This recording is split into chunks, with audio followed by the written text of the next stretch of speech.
A paz do Senhor a todos os irmãos. Vamos aqui dar continuidade da nossa lição, que é a lição E deu dons aos homens, da nossa revista Dons Espirituais e Ministeriais. Espero que o Senhor venha falar através de mim e que Ele me use para ser o orador dessa manhã e traga a mensagem que Ele deseja aos nossos corações. Oremos. Pai, em nome do nosso Senhor Jesus Cristo, queremos te agradecer, entregar nas tuas mãos o dia de hoje e essa lição. Fala conosco, nos ensina aquilo que o Senhor deseja que a gente venha aprender no nome santo de Jesus. Amém e graças a Deus. Amém, graças a Deus. Vamos hoje para o tópico 2, que é os dons de serviço espirituais e ministeriais. Ponto 1. Dom relacionado ao serviço cristão. Em Romanos 12, o apóstolo Paulo admoesta a igreja, lembrando-a de que o membro do corpo de Cristo não pode se achar autossuficiente, assim como o membro do corpo humano depende dos outros para exercer a sua função. Na igreja necessitamos uns dos outros para o fortalecimento da nossa vida espiritual e comunhão em Cristo. Por isso, a categoria de dons apresentada em Romanos 12 traz a ideia de manutenção dessa comunhão dos dons, pois, ao falarmos de serviço, subentende-se que quem serve está prestando um serviço para alguém. Observe os dons de serviço, listado por Paulo em Romanos: ministério, ofício, diaconal, exortação, encorajamento, repartir, presidir e exercer misericórdia.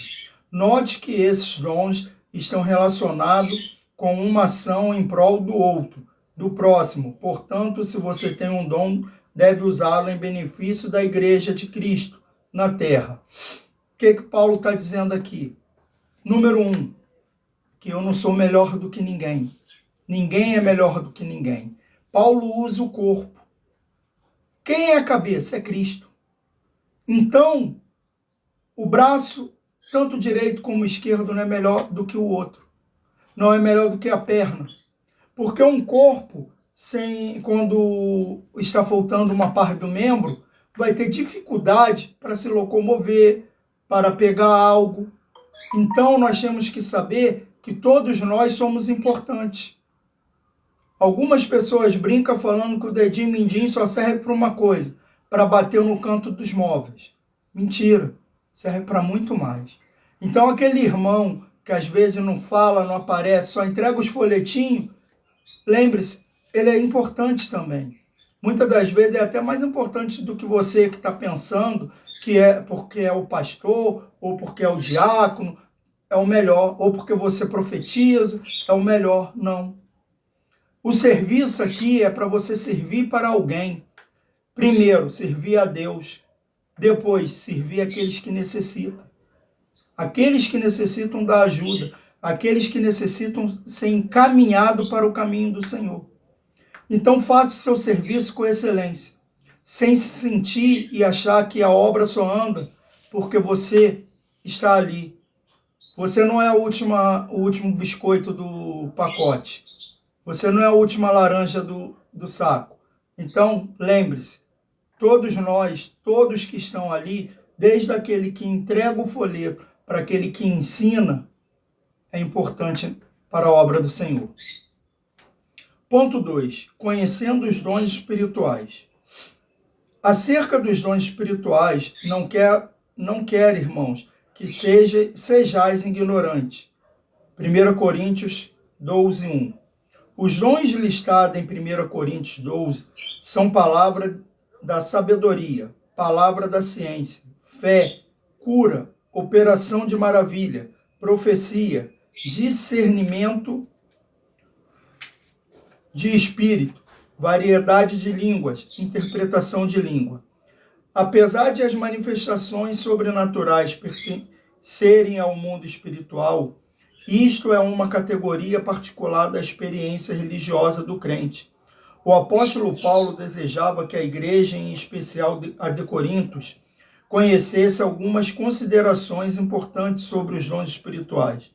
Uma característica predominante em Corinto, segundo o comentário bíblico Beacon, da CPAD, era a vida pregressa dos membros envolvidos com idolatria.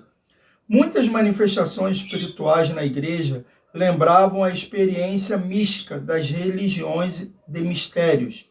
Os coríntios precisavam ser ensinados de forma correta sobre a existência dos dons e da sua utilização, dentro do culto e fora dele. Por isso, à luz da palavra de Deus, devemos ensinar a respeito dos dons espirituais para que a igreja seja edificada. A Bíblia traz os ensinos corretos sobre o uso dos dons e se há distorções nessa esfera. Estas acontecem por algumas igrejas não ensinarem de forma correta o que a Bíblia diz. Isso contribui para o surgimento do fanatismo religioso, da corrupção doutrinária, dos movimentos estranhos e de muitas heresias. Portanto, o ensino correto das Escrituras nos orienta sobre a forma adequada da utilização dos dons e previne o surgimento de práticas condenáveis no culto. O que acontece aqui? O inimigo, ele sempre vai copiar o que é de Deus. E outra, os espíritos malignos eram anjos caídos. São anjos caídos. São anjos que foram expulsos do céu porque preferiram seguir ao diabo. E com isso, eles também têm lá os certos poderes deles. Nós vamos ver na Bíblia que Paulo e Silas estão andando e uma mulher atrás falando: eles sim são homens de Deus, são servos do Deus Altíssimo, isso e aquilo. Ela é uma adivinha. O que acontece? Ela é uma profetisa. Só que em vez de usar o seu dom para Deus, ela usava para o diabo, em favor do diabo. E Paulo percebeu isso e repreende e expulsa aquele demônio que está a usando. Olha só, ali é um demônio usando ela. É o espírito maligno usando aquela mulher. E então, Coríntios, eles tinham essas coisas. Paulo queria explicar bem para que as pessoas viessem diferenciar. Por quê? Porque o dom, o que Deus faz, não é para ser cobrado. O ruim é que aquelas pessoas que são usadas pelo inimigo, o que elas fazem? Elas cobram para poder usar os dons que vêm de Deus. Só que ela é usada pelo inimigo. O inimigo dá aquele dom e ela usava. Ficava lá falando, fazendo adivinhações. E nós sabemos que Paulo e Silas pagaram, porque quando expulsaram aquele demônio dela, ela parou com isso, não fez mais adivinhações nenhuma, foram presos, açoitados, quase mortos. Então, nós temos que entender, o dom que Deus nos dá, não é para a gente ficar cobrando por ele. Temos que tomar cuidado. Paulo mesmo diz, a palavra de Deus mesmo diz, que o Espírito é sujeito ao profeta. O que está querendo dizer aqui? Que o Espírito Santo é sujeito a nós? Não, não é isso. Nessa questão está falando assim, as nossas emoções. Nós temos que tomar cuidado. Está tendo muito movimento estranhos aí. A unção do pica-pau, a unção não sei o quê. Pô, que isso? A pessoa rodando na igreja. Isso aí não é de Deus, não. Desculpa. Se você faz, pergunta a Deus aí onde você está errando, se você está certo ou não. Que nem outro dia eu vi o cara, eu falei da unção do pica-pau aqui, que o cara se pendurou na coluna da igreja, batendo a cabeça, como se fosse o pica-pau batendo o bico na árvore. Que é isso? Isso para trazer escândalo. Só que, infelizmente, tem pessoas que aplaudem. Acham que é a ação do Espírito Santo. Irmão, Deus não vai fazer confusão na igreja. E não é para vergonha. As coisas que Deus faz é para edificar o nome dele. Quantas pessoas estão passando vergonha e fazendo vergonha ao nome de Deus, achando que está o glorificando e o agradando. fazendo coisas que não é para fazer. Se você está nesse meio aí, olha aí, não estou falando que você não possa falar em mistério, como a gente fala, mas vê aí qual os movimentos que você está fazendo, você não está igual o de lá do diabo. Se prepara. Eu estou falando aqui, pastor, você não gosta do movimento, né? Sou pentecostal. Mas eu acho que a gente tem que saber a medida, até onde nós vamos, para não haver corrupção. Não, eu sou um profeta. Vem até a mim, me paga que eu vou profetizar na sua vida. Os profetas não ganhavam dinheiro para profetizar, não. Os profetas que ganhavam dinheiro eram tudo aqueles que só falavam o que as pessoas queriam ouvir. O profeta verdadeiro é aquele que fala o que Deus quer que eles ouçam, e não o que eles querem ouvir. Então, tome cuidado. Analise o que você tem feito, para ver se você está igual à igreja de Corinto, mas acreditando ainda nas partes místicas.